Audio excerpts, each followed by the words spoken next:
ಅಂದ್ರೆ ಅಣ್ಣಾಮಲೈ ನಿಜವಾಗ್ಲೂ people are spitting on him. ಒಬ್ಬ IPS ಆಫೀಸರ್ ಆಗಿ ಕರ್ನಾಟಕದಲ್ಲಿ ಒಂದು 10 ವರ್ಷ ಕೆಲಸ ಗೌಂಡರ್ ಅಂತೆ. ನನಗೆ ನಿಜವಾಗ್ಲೂ ಪೆರಿಯಾರನ್ನ ಫಾಲೋ ಮಾಡಿಲ್ಲ ಅಂತಂದ್ರೆ ಸ್ಕ್ರಾಪ್ ಆಗೋದಂತೂ ಗ್ಯಾರಂಟಿ. ಅನ್ನೋದಕ್ಕೆ ತಮಿಳ್ನಾಡಲ್ಲಿ ನೀವು ಯಾರೇ ಆಗಿರ್ಬೋದು, ಯಾವುದೇ ಪಕ್ಷ ಆಗಿರ್ಬೋದು, you have to follow the lines of ಪೆರಿಯಾರ್ನ ಬಿಟ್ರೆ ನಿಮ್ಗಳಿಗೆ ಎಂತ ಗತಿ ಆಗುತ್ತೆ ಅನ್ನೋದಕ್ಕೆ ಐ ಥಿಂಕ್ ಅಣ್ಣಾಮಲೈ ಒಂದು ಸಾಕ್ಷಿ. ಇವನೊಬ್ಬ ದೊಡ್ಡ ಹೋರಾಟಗಾರ ಅಂತ ಪೋಸ್ಟ್ ಕೊಡ್ತಾನೆ ತಮಿಳ್ನಾಡಲ್ಲಿ. ದ ಸೇಮ್ ಪಾರ್ಟಿ ಅವನು ಆ ರೇಣುಕಾಚಾರ್ಯ ನರ್ಸ್ ಜೊತೆ ಕಿಸ್ ಕೇಸು ಯಾವ ಪಾರ್ಟಿನಪ್ಪ? BJP. ಕಾಂಗ್ರೆಸ್ ಅಲ್ಲೂ ಇದ್ದಾರೆ, JDS ಅಲ್ಲೂ ಇದ್ದಾರೆ. JDS ಅಲ್ಲಿ ವರ್ಸ್ಟ್ ಇದ್ದಾರೆ.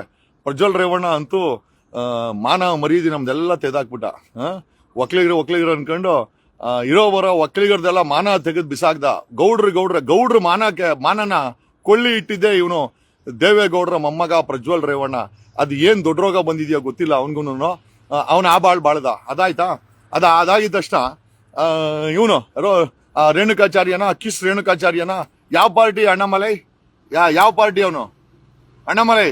ನೀನು ತಮಿಳ್ನಾಡಲ್ಲಿ ಹೆಣ್ಮಕ್ಳ ಮೇಲೆ ಸೆಕ್ಷುವಲ್ ಹರಾಸ್ಮೆಂಟ್ ಕೇಸ್ ಆಗಿದೆ ಅಂತ ಮೈ ಬಿಚ್ಕೊಂಡಿದ್ಯಲ್ಲ, ನಾವು ಪೂರ್ತಿ ಬಟ್ಟೆನೇ ಬಿಚ್ಚಾಕ್ಬೇಕು. ರೇಣುಕಾಚಾರ್ಯ ಯಾವ ಪಾರ್ಟಿ?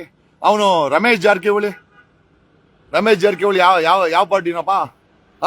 ಅವನು ಯಾರೋ ಹೆಣ್ಮಗಳು ಸಹಾಯ ಕೇಳ್ಕೊಂಬಂದ್ರೆ ಮಿನಿಸ್ಟರ್ ಹತ್ರ ಅವಳನ್ನ ಮಂಚಕ್ಕೆ ಮಲ್ಕೊಂಡು ಮಜಾ ಮಾಡಿ ಬ್ಲೂ ಫಿಲ್ಮ್ ಮಾಡಿಸ್ಕೊಂಡು ಗೂಗಲಲ್ಲಿ ಹಾಕೊಂಡು, ಇವತ್ತು ಕೂಡ ಗೂಗಲಲ್ಲಿ ರಮೇಶ್ ಜಾರಕಿಹೊಳಿದು ತಿಗಾ ಬಿಟ್ಕೊಂಡ್ರು ಬ್ಲೂ ಫಿಲಮ್ಗಳು ಹಂಗೆ ಬಿದ್ದವೆ. ನಾಚಿಕೆ ಇಲ್ಲವ ಅವನಿಗೆ? ಅಲ್ರಿ, ಸಹಾಯ ಕೇಳ್ಕೊಂಬಂದ್ರೆ ಅವ್ರ ಜೊತೆನೆ ದೇಹ ಸುಖ ಅನುಭವಿಸ್ಕೊಂಡು, ಅದು ಇವನಿಗೆ 60, ಆ ಹುಡುಗಿಗೆ 20+. ಮಗಳು ವಯಸ್ಸಿನ ಹೆಣ್ಮಗಳನ್ನ ಬಿಟ್ಟಿಲ್ಲ ರಮೇಶ್ ಜಾರಕಿಹೊಳಿ. ಆಮೇಲೆ ಹೇಳ್ದ ಇಲ್ಲ ಒಪ್ಪಿಗೆ ಮಾಡಿ ಚೆಕ್ಸೋದು ಅಂದ. ಹಾಳಾಗೋಗು ಅಂತೇಳಿ ಜೀವನವನ್ನೇ ಹಾಳು ಮಾಡ್ಕೊಂಡ. ಸೊ ಪ್ರಶ್ನೆ ಏನಪ್ಪ ಅಂತಂದ್ರೆ the biggest question is further ಇವನು ಮೊಟ್ಟೆ ನಾಯ್ಡು ಕತೆ ಹಿಂಗೆ. ಇವನಂತೂ BBMPನ ಫ್ರಾಡ್ ಮಾಡ್ಕೊಂಡೆ ಕೂತ್ಕೊಂಡ್ಬಿಟ್ಟಾನೆ. ಬರೀ ಫ್ರಾಡು. ಯಾರೇ ಮುನ್ರತ್ನ ನಾಯ್ಡು. ಈ ನನ್ನ ಮಗನ ಆಂಧ್ರದಿಂದ ಬಂದು ಗಾರೆ ಕೆಲಸದಿಂದ ಕಾಸು ಮಾಡ್ಕೊಂಡ. ಅವರನ್ನ ಕೊರಂಗು ಎಲ್ಲ ಇತಿಹಾಸ ಎಲ್ಲರಿಗೂ ಗೊತ್ತಿದೆ.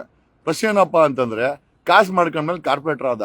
ಆಮೇಲೆ ಮುಂದೆ MLA ಆದ. ಇವರು ಕಾಂಗ್ರೆಸ್ ಟಿಕೆಟ್ ಕೊಟ್ಟು ಅವನನ್ನು ಬೆಳೆಸಿದ್ರು. BJP ಅವರು ಅವನ್ನ ಹೈಜಾಕ್ ಮಾಡ್ಕೊಂಡ್ರು. ಈಗ ಅವನು ದೊಡ್ಡ ಭ್ರಷ್ಟ ಆಗಿದ್ದಾನೆ. So the biggest question is ಭ್ರಷ್ಟಾಚಾರ ಯಾವತ್ತು ಮುಕ್ತ ಆಗುತ್ತೆ? ಸ್ವಲ್ಪ ಮಾಡ್ತಾ ಇದ್ದೀನಿ, ಇದು ಒಂದು ಸ್ವಲ್ಪ ವೇಟ್ ಮಾಡ್ಬೇಕಲ್ಲಿ. ಓಕೆ. ಸೊ ಈ ರೀತಿ ಕಾಮುಕರ ರಾಜ್ಯವಾಗಿದೆ ನಮ್ಮ ಕರ್ನಾಟಕ. ಆಮೇಲೆ ಅವನು ರವಿ ಚೀಟಿ OT ರವಿ ಅವನು ಓಟಿ ಬಿಟ್ಕೊಂಡು ಜನಗಳ